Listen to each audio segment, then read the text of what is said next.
Welcome back to my YouTube channel. Now we will see some simple programming. In the previous video, you have seen about the identifier variables and data types. उसको हम थोड़ा बहुत implement करने की कोशिश करेंगे. तो जैसे कि वेरिएबल भी आप देख सकते हैं यहाँ पर और डेटा टाइप को भी हमने यहाँ पर देखा है. तो जैसे कि पहला वाला जो एग्जांपल है आप देख सकते हैं हमने वेरी जहाँ पे आप तीन प्रोग्राम देख सकते हैं, तीन अलग अलग प्रोग्राम है.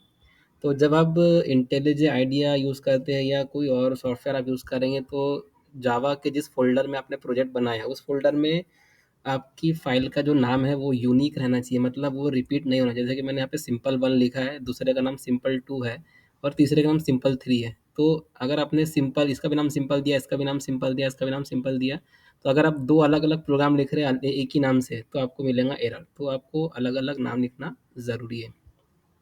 ठीक है। तो जैसे कि पहला वाला बहुत सिंपल सी एग्जांपल है।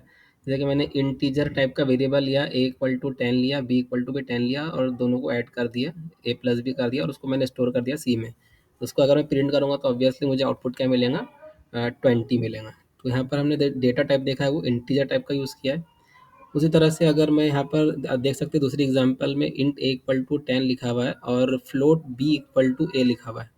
तो अगर मैंने किसी वेरिएबल को इंटीजर टाइप का डिक्लेयर किया और उसको मैंने किसी दूसरे वेरिएबल में स्टोर किया जो कि फ्लोट टाइप का है, तो ये मुझे कोई एरर नहीं देगा। ठीक है, there will be no error. मतलब अगर मैं प्रिंट ए करूँगा तो 10 मिलेगा, प्रिंट बी करूँगा तो 10.0 मिलेगा। तो ये पॉसिबल है, मतलब इंटीजर से फ्लोट में हम अ, उसको यूज़ कर सकते हैं। इंटीजर को हम इंटीजर टाइप की वेरिएबल को फ्लोट नाम के वेरिएबल में स्टोर कर सकते हैं, लेकिन इसका रिवर्स जो है वो पॉसिबल नहीं है। अगर मैंने इस तरह किया बी इक्वल टू 10.5 एफ लिखा है और मैंने देखो यहाँ पर ये स्लैश, जब भी ये डबल स्लैश आता है इसका मतलब क्या होता है, उसकी राइट साइड में जो है वो सब क्या है, कमेंट है।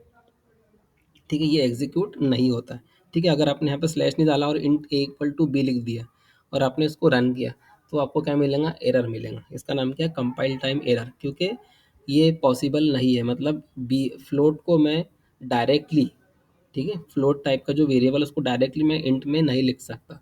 उसके लिए मुझे क्या करना पड़ेगा, टाइप कास्टिंग करना पड़ेगा। उसके लिए मुझे क्या करना पड़ेगा, टाइप कास्टिंग। तो टाइप कास्टिंग में क्या होता है, अगर मैंने इंट नाम का एक वेरिएबल लिया ए और बी जो है मेरा कौन सा वेरिएबल है, फ्लोट का, मुझे उसमें उसको कन्वर्ट करना है इंट में, तो मुझे क्या करना पड़ेगा, ब्रैकेट में इंट लिखना पड़ेगा। तो इसको क्या बोलते हैं हम, टाइप कास्टिंग। ठीक है, इंट से फ्लोट में करने के लिए मुझे टाइप कास्टिंग की कोई ज़रूरत नहीं, लेकिन फ्लोट से इंट में करना है तो मुझे टाइप कास्टिंग करना पड़ेगा। ये जो टाइप, ये जो दिख रहा है आपको बी इक्वल टू ए लिखा हुआ है, इसको क्या बोलेंगे हम, वाइडनिंग बोलेंगे, क्योंकि इंट ए की वैल्यू क्या थी 10 और एग्जीक्यूट होने के बाद बी की वैल्यू क्या होगी 10.0, तो ये हो गया वाइड। और ये जो एग्जांपल है टाइप कास्टिंग, इसको हम क्या बोलेंगे, नैरोइंग, क्योंकि वैल्यू क्या हो जाएंगी, रिड्यूस हो जाएंगी। ये अगर मैंने इंट प्रिंट बी करा, बी को अगर प्रिंट करूँगा तो मुझे क्या मिलेगा, 10.5 मिलेगा और मैंने ए को प्रिंट किया तो मुझे क्या मिलेगा, सिर्फ 10 मिलेगा। तो इसको क्या बोलते हैं हम, नैरोइंग। ठीक है, टाइप कास्टिंग को और क्या बोलते हैं हम, नैरोइंग। ठीक है, तो उसमें से मैं पहली एग्जांपल आपको इंटेलिजी आइडिया पे एग्जीक्यूट करके दिखा दो। अगर आप अपने इंटेलिजी आइडिया को ओपन करेंगे तो उसमें एसआरसी जो फोल्डर होता है उस पर आप राइट क्लिक करेंगे और न्यू पे माउस रखेंगे और जो पहला ऑप्शन आता है जावा क्लास, इस पे आप क्लिक करेंगे तो इस तरह से विंडो पॉपअप होंगी। ठीक है, वहाँ पर ये कर्सर नेम के आगे, नेम के ऊपर वो ब्लिंक करते रहेंगे। आप जैसे कि अगर आपने प्रोग्राम का नाम अगर आपने सिंपल वन रखा, फाइल का नाम अगर आपने सिंपल वन रखा, सिंपल वन लिखेंगे और एंटर मार देंगे। आप सिंपल वन डॉट जावा भी लिख सकते हैं, दोनों का मतलब वही रहेगा। ठीक है, तो सिंपल वन लिखेंगे और एंटर मारेंगे और तो इस तरह से ये आपका जो प्रोग्राम की पहले लाइन है वो ऑटोमेटिक डिस्प्ले में आ जाएंगी। ठीक है, उसके बाद में अगर आपका कर्सर ये सिंपल के आगे ब्लिंक करता रहता है तो आप शिफ्ट दबा के एंटर मारेंगे, क्या दबाएंगे, शिफ्ट दबा के एंटर मारेंगे तो कर्सर जो है वो डायरेक्टली अगली लाइन में आ जाएगा, बिना इस ब्रैकेट को नीचे लाए हुए। ठीक है, अगर आप डायरेक्टली एंटर मारेंगे तो ये जो करली ब्रैकेट है वो भी नीचे आ जाएगा। ठीक है, शिफ्ट दबाएंगे तो डायरेक्टली नीचे आ जाएगा कर्सर। ठीक है, उसके बाद आप अपना अगला प्रोग्राम प्रोग्राम टाइप करेंगे।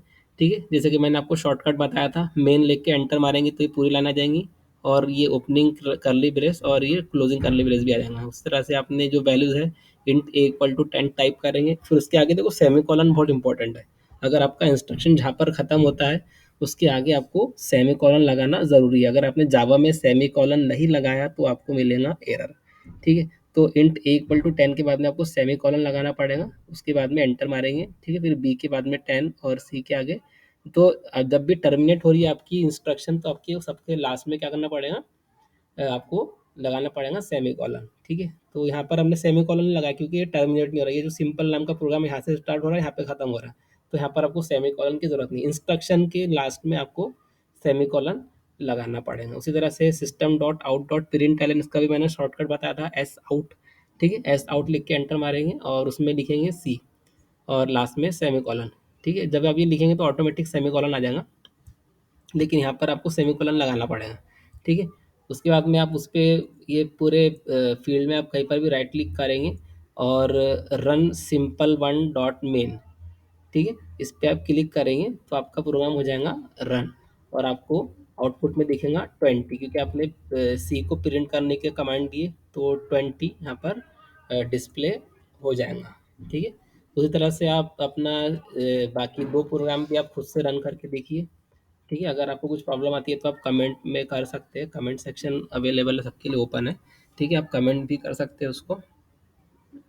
तो अभी के लिए इतना ही गाइस, बाकी कॉन्सेप्ट हम अगली वीडियो में देखेंगे। Thank you. अगर आपने इस चैनल को अभी तक सब्सक्राइब नहीं किया है तो सब्सक्राइब कर लीजिए और बेल आइकन पर टैप कीजिए ताकि आपको मेरे अगले आने वाली वीडियो का नोटिफिकेशन मिल जाए।